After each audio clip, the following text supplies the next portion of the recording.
हज़रत सईद बिन आमिर जमई रज़ी अल्लाह अन्हो नौजवान सही ना हामिर बहू उन हज़ारों लोगों में से एक थे जो सरदारान ए कुरैश की दावत पर मक्का से बाहर मुकाम ए तनीम पर साहब रसूल हज़रत खबीब बिन अदी रज़ी अल्लाह ताला अन्हो के कत्ल का तमाशा देखने के लिए इकट्ठा हुए थे, जिन्हें कुफ़ार ने गद्दारी से गिरफ्तार किया था। वो अपनी भरपूर जवानी और पुरजोश शबाब के दम पर मजमा को धकेलते और उसमें से अपने लिए रास्ता बनाते हुए अबू सुफियान बिन हर्ब और सफ़ान बिन उमैया जैसे रुआसा कुरैश के साथ जा खड़े हुए, जो इस मजमा में नुमाया मकाम पर खड़े थे।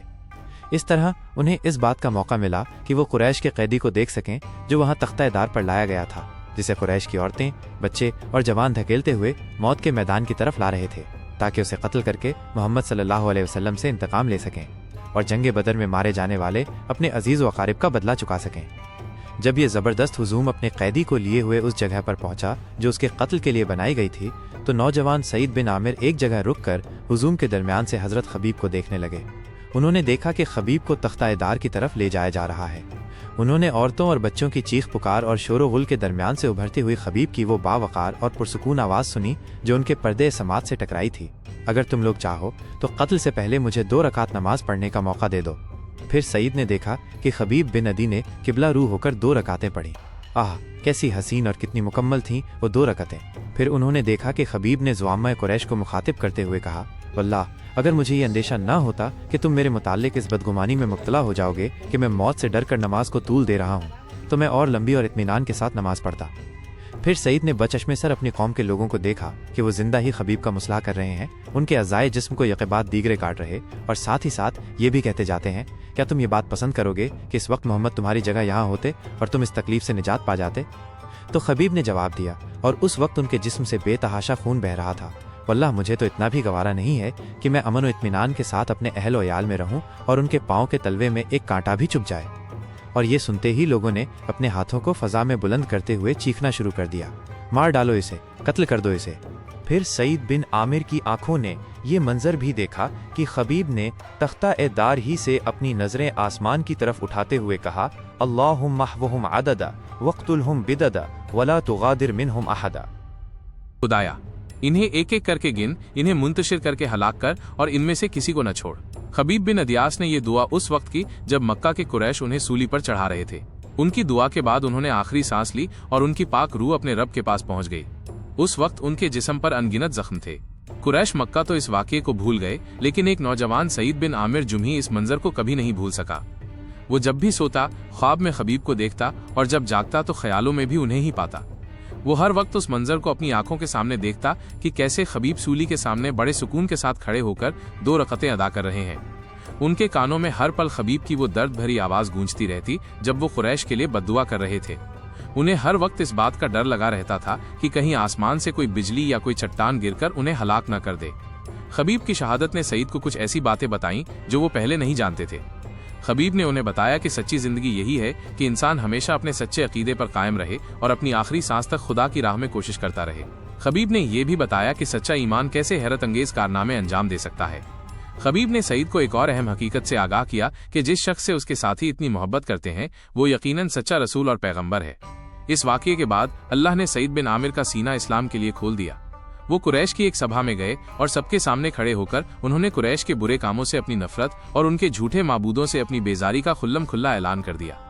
इसके बाद हजरत सईद बिन आमिर मदीना चले गए और उन्होंने रसूलुल्लाह सल्लल्लाहु अलैहि वसल्लम की सोहबत में रहने का फैसला कर लिया। उन्होंने गज़वाए खैबर और उसके बाद के सभी गज़वात में पैगंबर का साथ दिया।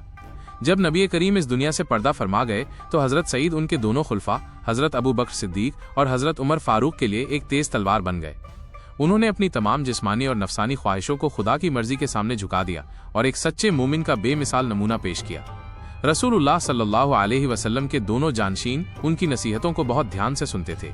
एक बार वो हजरत उमर फारूक के पास गए और उन्हें नसीहत करते हुए कहा, उमर, मैं आपको नसीहत करता हूँ कि लोगों के बारे में हमेशा खुदा से डरते रहिए और खुदा के मामले में लोगों का कोई खौफ ना कीजिएगा और आपके अंदर कौल और अमल का तजाद न पाया जाए। बेहतरीन कौल वही है जिसकी तस्दीक अमल से होती हो। उन्होंने सिलसिलाए गुफ्तगू को आगे बढ़ाते हुए फरमाया, उमर, दूर और नज़दीक के उन तमाम मुसलमानों पर हमेशा अपनी तवज्जो मरकूज रखे जिनकी जिम्मेदारी अल्लाह ताला ने आप पर डाली है और उनके लिए वही बातें पसंद कीजिए जो आप खुद अपने और अपने अहलो याल के लिए पसंद करते हैं और हक की राह में बड़े से बड़े खतरे की भी परवाह ना कीजिए और अल्लाह के बारे में किसी मलामत गर की मलामत को खातिर में ना लाए। सईद, ये सब किसके बस की बात है? हजरत उमर रजी ने उनकी ये बातें सुनकर कहा, ये आप जैसे शख्स के बस की बात है जिसको अल्लाह ताला ने उम्मत मोहम्मद का जिम्मेदार बनाया है, जिसके और खुदा के दरमियान कोई दूसरा हाइल नहीं है। हजरत सईद ने कहा। इस गुफ्तगू के बाद खलीफा ने हजरत सईद बिन आमिर रजी से हुकूमत की जिम्मेदारियों की अदायगी के सिलसिले में ताउन की ख्वाहिश जाहिर की और फरमाया, सईद, मैं तुमको हिमस का गवर्नर बना रहा हूँ, मैं आपको खुदा का वास्ता देता हूँ, मुझे आजमाइश में ना डालिए। हजरत सईद ने जवाबन अर्ज किया।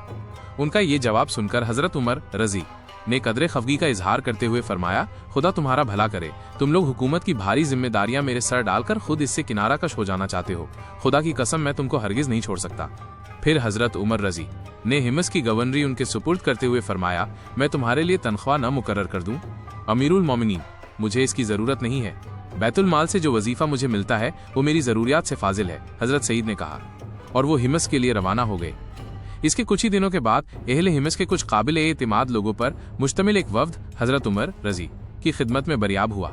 हजरत उमर रजी ने उनसे फरमाया कि मुझे अपने यहाँ के फुकरा और हाजतमंदों के नाम लिखकर दे दो ताकि मैं उनकी जरूरियात की तकमील का कोई बंदोबस्त कर दूं। तकमील हुक्म में उन्होंने खलीफा के सामने जो फहरिस्त पेश की उसमें था फला इब्ने फला और फला इब्ने फला और सईद बिन आमिर। सईद बिन आमिर? कौन सईद बिन आमिर? हजरत उमर रजी ने हैरत से पूछा। हमारे गवर्नर अरकान वफ्द ने जवाब दिया। तुम्हारा गवर्नर? क्या तुम्हारा गवर्नर फकीर है? हजरत उमर रजी ने मजीद हैरत से पूछा। जी हाँ अमीरुल मोमिनीन, खुदा की कसम कितने ही दिन ऐसे गुजर जाते हैं कि उनके घर में आग नहीं जलती। वफ्द ने मजीद वजाहत की। ये सुनकर हजरत उमर रजी रो पड़े। वो देर तक रोते रहे हत्ता कि उनकी दाढ़ी आंसुओं से तर हो गई। फिर वो उठे और 1000 दीनार एक थैली में रखकर उसे अरकान वफ्द के हवाले करते हुए फरमाया, सईद से मेरा सलाम कहना और कहना कि अमीरुल मोमिनीन ने यह माल आपके लिए भेजा है ताकि आप इससे अपनी जरूरतें पूरी करें। वफ्द के लोग दीनारों की वो थैली लेकर हजरत सईद की खिदमत में पहुंचे और उसे उनके सामने पेश कर दिया। उन्होंने उस थैली और उसमें रखे हुए दीनार को अपने से दूर हटाते हुए कहा, इन्ना लिल्लाहि व इन्ना इलैहि राजिऊन, जैसे उन पर कोई बड़ी मुसीबत नाजिल हो गई हो। आवाज सुनकर उनकी बीवी घबराई हुई उनके पास आई और बोली, सईद क्या बात है, क्या अमीरुल मोमिनीन का इंतकाल हो गया? इससे भी बड़ा हादसा पेश आया है। हजरत सईद ने कहा, क्या किसी जंग में मुसलमानों को शिकस्त हो गई है? अहलिया ने सवाल किया। नहीं, इससे भी बड़ी आफत आ पड़ी है। हजरत सईद ने जवाब दिया। इससे बड़ी आफत क्या हो सकती है? बीवी ने फिर पूछा। दुनिया मेरे घर में दाखिल हो गई है ताकि मेरी आखिरत को तबाह कर दे। हजरत सईद ने तशवीशनाक लहजे में जवाब दिया। इससे छुटकारा हासिल कर लो। बीवी ने हमदर्दाना मशवरा दिया। अभी तक वो दीनारों के मुतल्लिक कुछ नहीं जानती थी। क्या तुम इस मामले में मेरी मदद कर सकती हो? हजरत सईद ने पूछा। हाँ, क्यों नहीं, बीवी ने जवाब दिया। फिर हजरत सईद ने तमाम दीनारों को बहुत सी छोटी छोटी थैलियों में भरा